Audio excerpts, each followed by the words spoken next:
Marty, we need to get the Spark to get to 66 miles an hour. If we take the GTI and we take the Spark and mash them together, we might be able to do it. Quick!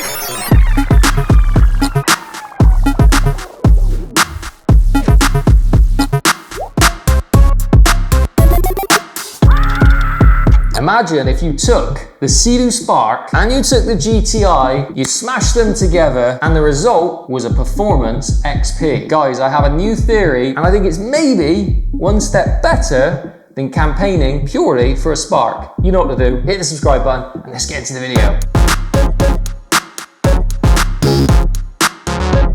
Guys, I've made a ton of videos at this point talking about how we want a faster Spark. I've said it so much that I sound like a broken record, even for myself. Imagine me editing these videos every time saying faster Spark, faster Spark. The truth is, I've done a bit more digging, looking into the past and what happened in the 90s to use some philosophies about what actually probably could happen to get our bums in a faster, playful ski. So in the 90s, we all know the X4 was the holy grail. That's what they based the Spark on to bring back the philosophy. But one thing that happened in the 90s that we all ignore is that it moved to the GSX, then the RX, and then eventually onto the RXP. Now we all know the RXP has its own category now of high performance skis, 325s and all of that madness, which us lightweight playful fans don't want. But what about the mid-ground? Some would say the GTR 300, some would say the GTI. But here's my theory. There's a nice little gap between the Spark and the GTI, and it's a gap that I think could be called the XP. So here's my theory. You take a relative size hole, something similar to say an RX. If you don't know what an RX is, it came just after the GSX in the late 90s. And I think if they made prospectively the Seadoo Spark hole just a bit bigger, just a bit, for everyone who's saying they want it just a bit smaller, just a bit bigger, took away the adjustable riser handlebar, I know, just go with it for a second, took away the foot wedges, and actually made it more of a race machine, then add a Polytec 2 style hull with extra stringers and reinforcement for rigidity so we can race around a course and not have all of that flex in the hull. Call it the XP, not the Spark. Redesign some of the top deck and maybe refine the hull, some new chine designs, maybe some new sponsons. That would be a true innovation in itself, which wouldn't lean so heavily into people saying the Spark is not designed to go faster. Now we've heard the rumors. The 1630 drops nicely into the Spark hole, and as exciting as that is, the Spark needs modifications, right? It certainly needs to be more rigid. That's the first thing. We certainly need to strip away some of the identity associated with tricks. For me, a performance Spark is always been about being able to go around a course in a more similar fashion to the Holy Grail in the XP. Now I know I spin my XP an awful lot, but when I get my hands on a 787, or let's go with the 951, which is my parabolic V, and I love taking that around the course. Those skis are designed to go as fast as you can from buoy, or in America, buoy to buoy. They're not designed to spin, even though that's a characteristic we associate now with this many years removed. The truth is, most people in the 90s were trying to iron out with new sponsons, intake grates, ride plates, to make it more like the Spark. So I don't think it would be a bad thing to have a more race-focused, lighter ski. Now here's the thing, guys, before you all jump into the comments saying, yes, but that won't be playful. It would still be playful. A light ski, as I've demonstrated, watch this video here, even the GTI 170, you can throw that ski around. So when I say performance and slightly bigger than the Spark, that doesn't need to be to the detriment of it being a playful ski. If you're riding it correctly, it will let go. That's the truth. What I'm saying here is there is an opportunity to go in between a Spark and a GTI, and it becomes a true XP. One of the issues people took with my Spark XP concept, if you haven't watched that, watch that here. It's a really fun video where I theorize. And by the way, guys, I'm not saying I wouldn't be happy with a Spark XP. Don't get it twisted.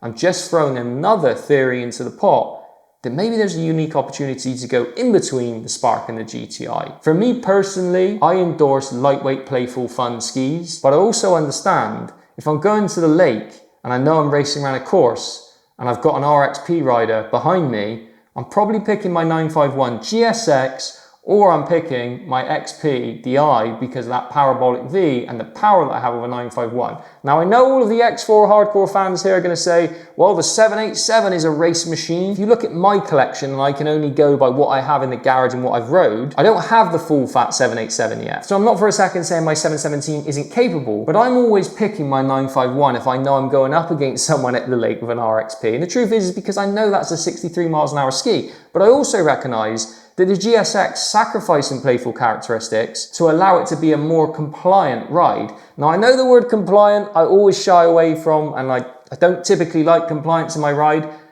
Guys, the GSX, even the RX, are still skis that if you jump on, body input is still going to affect the way that that hull behaves. What happened, and we even seen this in the late 90s, right? If you think about the Chris McCluggages of the world that were racing these bigger skis in the 90s, a lot of those racers moved across the 3-seater skis to handle the chop better, and they were better race machines. Now that sucks because we all love this romantic idea of the smallest ski, but I think what I'm basically saying here is there maybe is a sweet spot for a slightly bigger playful ski, and it could then be its own unique XP, which gets rid of all of this mindset, which is, well, a Spark's never going to be an XP. Imagine it would be a Polytec underside, spoiler alert, but a topside gel coat, a little bit like the GTI and the GTR, but branded as an XP. Guys, it's a theory. I'm not saying it's going to happen. Do I prefer the concept of a Spark more, a Spark XP more? Probably, because I love the inner hooligan in me that just wants the absolute lightest ski to go the fastest. But Seadoo, I'm trying my best here to theorize and to give you some options. You've got the 1630, you've got the history with the XP. Now's the time to just bundle it all up, package it up, and we'll all go to the dealers with our bundles of cash to buy these skis in the masses. Mark my words. The sign off for this video, and I want all of you guys to get behind this, not to campaign too much for myself. I want to get my bum in the XP seat when it launches. All of you guys that have supported the channel, supported all the old stuff, and now see my campaign for the new stuff. Let's make it happen. Let's get exposure to these videos, to Seadoo. Kevin from the Watercraft Journal, if you haven't watched that video, watch it here. Kindly got me on recently, and hopefully that's got Seadoo and Yamaha to see that. But let's keep campaigning, and hopefully, guys, at some point, we're going to get that faster XP, and I want to be there front row, throwing that thing around, showing why we all want one. If you're watching this video and you're saying, God, Joe's banging on about a Spark again, I've tried to balance this out. If you're interested in the Jet Blaster, go watch this video here. I've made videos on both the new Jet Blaster and the Spark to try and balance out and keep this a fair debate. The truth is, you're always going to have brand loyalty with people loving Yamaha, and you're always going to have brand loyalty with people loving Seadoo.